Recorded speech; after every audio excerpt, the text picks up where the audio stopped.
Hey, how's it going, you guys? Welcome to another episode of Revived. Today we are going to talk about over-independence. In the last episode, we touched on codependency, how you can be a little too dependent on other people. You're always looking for external validation. You need to have this long contact list of on your phone of people that are not necessarily close friends with you, but just people that you can go to the bar with and have a drink with. Perhaps you see certain people, at the gym or at work, at church. You see them all the time, and you don't necessarily have a close bond with that person, but they're just there, just so that you can talk about, recent events, like you saw this on the news the other day, and you just couldn't wait to tell, whomever about it. Those are, those are fun relationships to have, but they can also be very superficial because you're not really forming a strong bond with another soul. There's not really a soul connection happening there. But being a little too codependent can really do the opposite of what you're aiming for. It can invite not just people that are there just because they're there, but people that can be very toxic to your life. People that like to take advantage of other people that are suffering. People that like to take advantage of people that are lonely. People that they just want to put other people down. People that want to bully other people.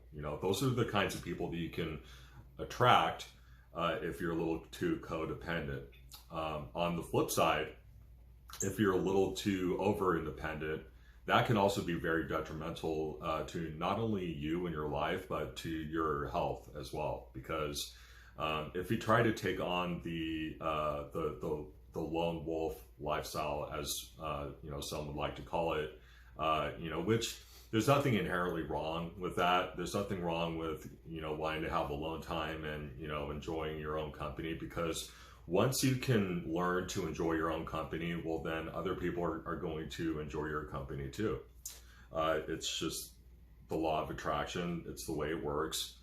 If you can fare very well with just being by yourself, having nobody there to talk to, you can attract the right kinds of people into your life. But here's where it gets a little slippery, is that if you try to be a little too dependent on yourself, if you are the only person that you need anything from, such as emotional support, or or some kind of helpful advice, or just any kind of accountability, somebody there to hold you accountable, that can really get to a point where now you start to go a little bit crazy, because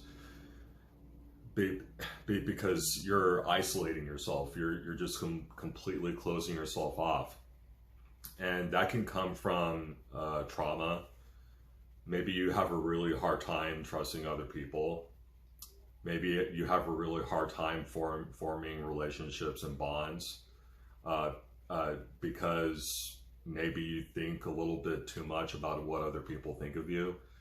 Maybe you don't want to say the wrong thing. Maybe you don't want to mess up any kind of relationship if you think that it might be going somewhere. And those are real fears that people have. The last thing that you want is, you meet this woman, right? You're a man and you meet this woman, and she's beautiful. She's got a good personality. It's almost as though, like, when you first meet her, you meet another version of yourself, but this version of yourself is different, but yet it's similar, and that's why you like this woman. And so you're just trying to tread lightly, and you don't want to say anything to piss her off. You don't want to be vulnerable with her because you fear that she might not like what's behind this vest. She might not care for what your background is, what your childhood was like, if you grew up poor or rich, or if you're working, or whatever job it is that you're working right now. There's a lot of insecurity, and there's a lot of fear of the unknown. What if she doesn't accept me for who I am? And the same goes for other relationships that you'll have in your life. What if my friends don't accept me for who I am? What if they don't like me? What if they secretly judge me? What if they don't think I'm funny? What if they don't think that I'm fun to be around?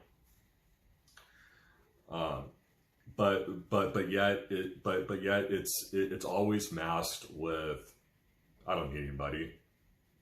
I can do just fine by myself.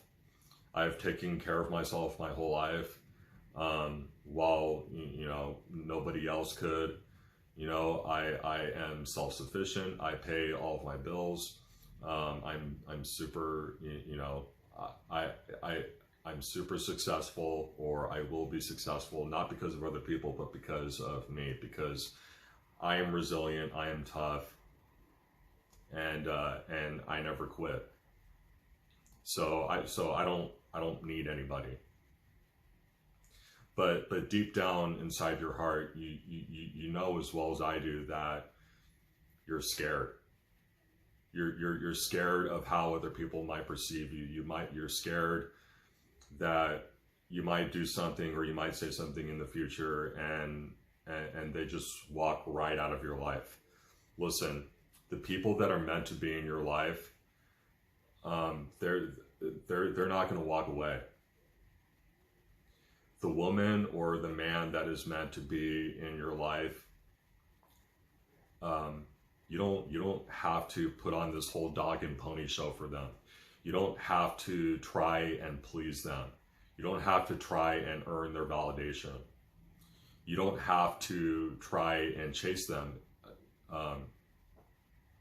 because it doesn't matter what you do, or what your job is, or so on and so forth.